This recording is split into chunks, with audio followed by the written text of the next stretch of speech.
नमस्कार मित्रों, स्वागत है आपका आयुर्वेदा लाइब्रेरी में।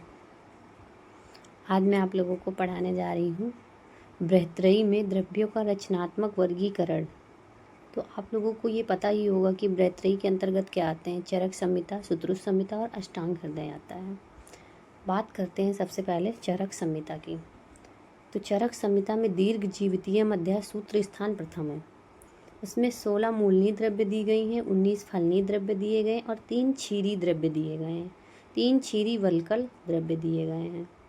नेक्स्ट आता है हमारा अन्नपान विधीय मध्य, जो कि चरक सूत्र स्थान का 27 चैप्टर है। ये आहार द्रव्यों को 12 वर्ग में बांटा गया है।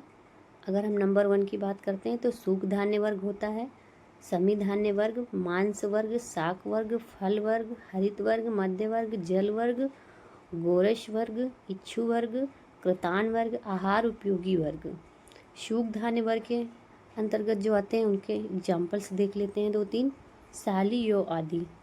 समी धान्य के अंतर्गत आते हैं मुदग, मांस आदि। मांस वर्ग के अंतर्गत आते हैं 8 उपवर्ग, प्रशह आदि। शाक वर्ग के अंतर्गत आते हैं पत्र, फल आदि। फल वर्ग के अंतर्गत आते हैं नारिकेल, मृदविका आदि। हरित वर्ग के अंतर्गत आते हैं अदरक, नींबू आदि। मध्य वर्ग के अंतर्गत आते हैं आशव, अरिष्ट आदि। जल वर्ग के अंतर्गत आता है आंतरिक जल और नादेय जल आदि। गोरस वर्ग के अंतर्गत आता है दुग्ध, दधि, घृत आदि। इच्छु वर्ग के अंतर्गत आता है हमारा गुड़, खांड, शर्करा आदि। कृतान वर्ग के अंतर्गत हमारा आता है मंडपेय, विलेपी आदि। आहार उपयोगी द्रव्य के अंतर्गत हमारा आता है तैल, लवण आदि। नेक्स्ट बात करते हैं हम सुश्रुत संहिता की। तो सुश्रुत संहिता में सबसे पहले चैप्टर्स की बात करती हूँ कि द्रव्य संग्रहणीयम अध्याय। उसमें पंचमूल बताए गए हैं। बृहत पंचमूल, लघु पंचमूल, बल्ली पंचमूल और कंटक पंचमूल और तृण पंचमूल। नेक्स्ट चैप्टर उनका है अन्नपान विधीयम अध्याय। इसमें अन्य द्रव्य को 13 वर्ग में बांटा गया है। शाली वर्ग, कुधान्य वर्ग, वैदल वर्ग, मांस्य वर्ग, शाक वर्ग, फल वर्ग, पुष्प वर्ग, कंद वर्ग, लवण वर्ग, क्षार वर्ग, धातु वर्ग और रत्न वर्ग, कृतान वर्ग। नेक्स्ट आता है हमारा द्रव द्रव्य विधीयम अध्याय। द्रव द्रव्य को आचार्य सुश्रुत जी ने 10 वर्ग में बांटा है।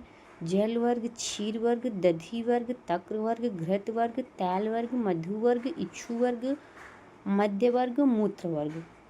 नेक्स्ट आता है हमारा स्थावर विष विज्ञानीयम अध्याय। इसमें विष के अधिष्ठान भेद से वर्गीकरण किया है आचार्य सुश्रुत जी ने। मूल विष के अंतर्गत हमारा एग्जाम्पल जो है वो गुंजा को रखा है। पुष्प विष के अंदर कदम, निर्यास विष के अंदर नंदन को, कंद विष के अंदर वैष्णव, पत्र विष के अंतर्गत विष पत्रिका, त्वक विष के अंतर्गत आता है हमारा आंत्रपाचक, क्षीर विष के अंतर्गत हमारा आता है स्नोही, फल विष के अंतर्गत आता है वेडुका, क्षार विष के अंतर्गत आता है शैरियक, धातु विष के अंतर्गत आता है फेनाश। नेक्स्ट बात करती हूँ अष्टांग हृदय की। अष्टांग हृदय में द्रव द्रव्य विज्ञानम अध्याय। द्रव द्रव्य विज्ञानीयम अध्याय। इसमें आहार द्रव्य में द्रव द्रव्य के 7 वर्ग किए गए हैं। जल वर्ग, क्षीर वर्ग, इच्छु वर्ग, मधु वर्ग, तैल वर्ग, मध्य वर्ग और मूत्र वर्ग। नेक्स्ट बात करती हूँ द्रव्य आदि विज्ञानम अध्याय। द्रव्य के 5 प्रकार किए गए इसमें पृथ्वी, वायव्य, नाभस, आग्नेय, आप्या। नेक्स्ट बात करती हूँ मैं अन्य स्वरूप विज्ञानीयम अध्याय। इसमें अन्य द्रव्यों को 13 वर्ग में आचार्य वाग्भट जी ने बांटा है। 6 आहार में और 7 वर्ग औसत के किए हैं। 6 आहार की जो है बात कर लेते हैं। सबसे पहले उनकी सूख धान्य वर्ग, सिंबी धान्य वर्ग, कृतान्य वर्ग, मांस्य वर्ग, शाक वर्ग, फल वर्ग। 7 औसत की बात करती हूँ।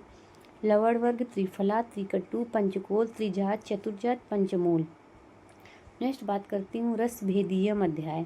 इसमें द्रव्य के 6 प्रकार। इसमें द्रव्य के 6 प्रकार जो द्रव्यों के 6 स्कंद यानी षड्रस के आधार पर वर्णन किया गया।